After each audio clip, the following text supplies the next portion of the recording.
Hey guys, today I'll be showing you how to make this DIY shea butter cream. And if you haven't done so already, please subscribe to my YouTube channel for more videos. So my skin has been really dry due to these cold winter months, so I thought, why not make a cream that has shea butter in it? Because shea butter is really emollient. And just to clarify guys, this is not a body butter, this is a cream. So I'll be showing you how to make it. Starting off with the water phase, I'll be using aloe vera powder to make aloe vera juice. Aloe vera powder is really healing, gentle on the skin, and has anti-inflammatory properties. It also smells really nice. So what I'm doing is adding distilled water into the aloe vera powder to make aloe vera juice. As a rule of thumb, you only want to use around no more than 20% aloe vera juice in your emulsions because aloe vera has a high electrolyte count, so it might destabilize your emulsion, which we obviously don't want. So here I am stirring it all together. Once it's finally dissolved, it will come out to be this off yellowish color that you see here. For the rest of the water phase, I'm just adding distilled water. And I'm adding the aloe vera juice into the distilled water, and that's our water phase done. And here's me stirring it together.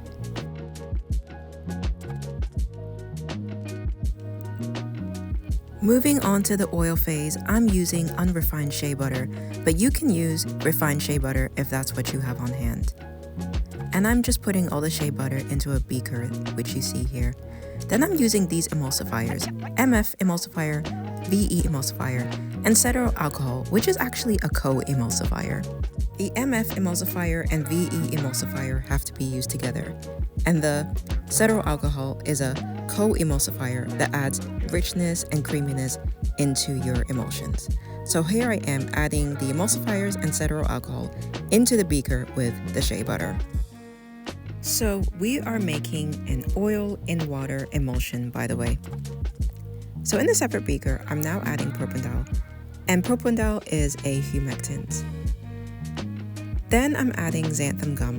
Xanthan gum is going to be what's going to thicken our cream so that it doesn't stay thin and flat. Once that's added, I'm using a glass stirrer or rod to mix it together and then set it aside. Now over here, I've prepared a double boiler. In one beaker, I've got the oil phase from earlier, and then I've got the water phase from earlier.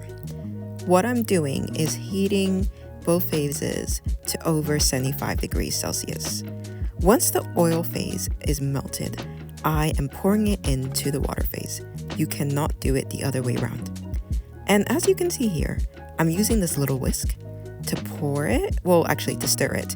And it looks like it's not coming together, and that's because it wasn't.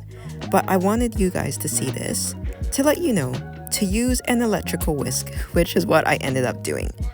And when I used the electrical whisk, everything emulsified and came together nicely. If you have an immersion blender, even better. So here, as you can see, the cream came together really nicely and there are no issues.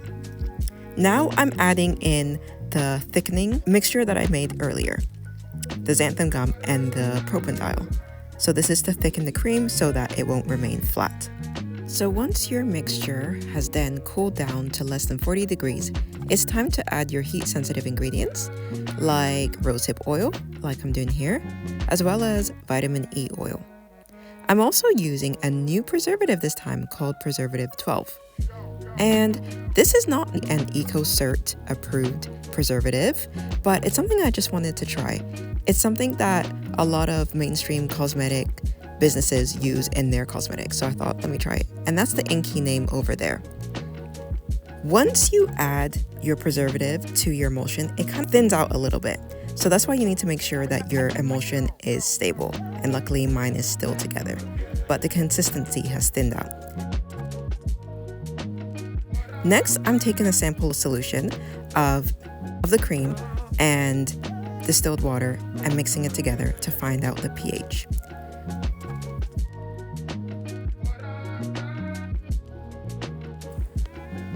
So the pH ended up being around 5, and And I was happy with that because, as you know, the pH for your skin needs to be between 4.5 to 5.5. So here I am the next day. I'm checking out the emulsion and seeing if it's separated or anything, and it didn't. So that means it's good to go. I got a frosted glass container and I decided to store the cream, and that's what you see me doing right now.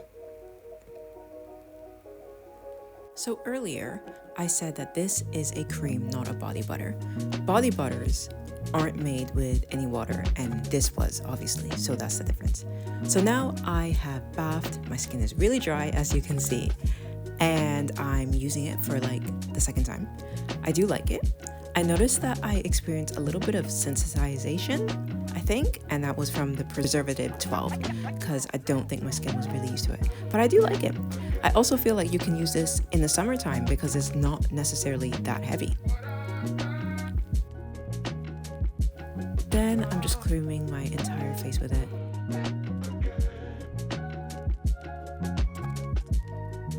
And I'm ending off with the serum to top it off. So thank you guys for watching.